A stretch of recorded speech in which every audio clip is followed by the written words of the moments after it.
Welcome back. It's a great day in the kitchen and nobody's feeling crabby today because we're here preparing some great crab recipes with my guest Chris Miller. And Chris, what's the last recipe we're going to make? We're going to make crab rarebit, and it is a wonderful classic brunch dish, very hearty. It's a meal in itself, and easy to do. For brunch. Well, I know that you have to make the cheese sauce first, so tell us how to make that. The first thing, Janie, that I've done is put butter in the double boiler, melt it, and then add grated cheese. A nice medium or sharp cheddar works perfectly. When the cheese is melted, you add beer, but the beer has combined with it Worcestershire sauce, cayenne pepper, dry mustard, and I put a little bit of arrowroot or cornstarch to help with the thickening. And mix those together with the beer, gradually combine that with the melted cheese, and you stir it with the whisk. And when it's done, at the final touch, you take an egg, stir in some of the cheese mixture. This will temporize the egg that you're beating up, and then gradually add it to the cheese mixture, and this is the thickening agent for making the cheese exactly the right consistency. I see. And what temperature did you want this at? This should be about medium. Okay, I'll turn that on for you. And so the reason for doing that, of course, so you wouldn't curdle the egg by just adding it to the hot cheese. Just take a little bit of the cheese mixture out, mix it with the egg. Okay, that works and then nicely. It'll cook and get it just the right thickness. Oh, I love crab meat, and I think people need to know how to use it. And I didn't know there were so many different varieties, different parts that you could get, and that you guys offer this. The back, what do you have? The back This fin? is the lump crab meat, which is the back fin. Jumbo lump, which is the whole big chunks we used on the salad.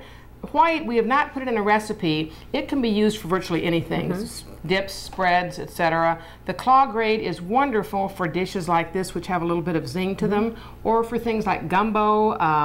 One of my favorites is to mix white and claw to make crab cakes. Oh, yeah. The combination is great. It gives you a little economy, or either the lump grade if you want some of a chunkier texture. I think that chunkiness is what is nice. I like it when I make crab cakes. I use and the lump. the claws have these little claws top and bottom. They pack the crab meat so if they get a whole chunk bottom, then the broken up pieces, and then another layer of the whole chunk. So it really gives you a nice texture too. And so while you're finishing up the cheese, let's talk about how you prepared the eggs. Take a muffin tin and butter as many tins as you have eggs. Do it generously because you don't want the eggs to stick. Break an egg into each muffin tin and set the muffin tin over a bath of hot water.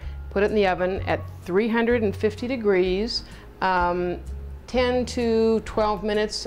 You'll know when it's finished when you shake the pan and the whites are set, but the yolks are still a little runny. It makes it really nice, and it's easy to serve this way.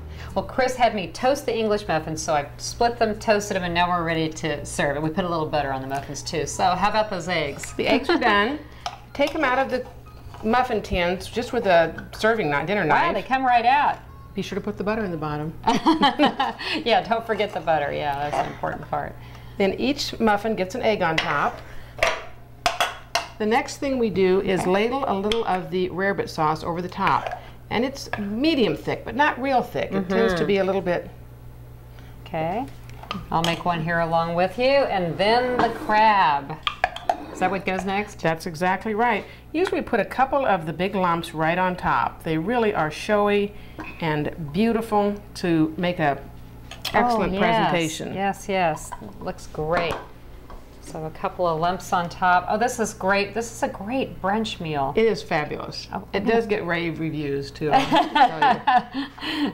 And now, oh, I'm sorry. This is what we need next, right? We'll put just a few little chives because they look really pretty when you're finished, and we'll put a couple of them around the plate. This looks great.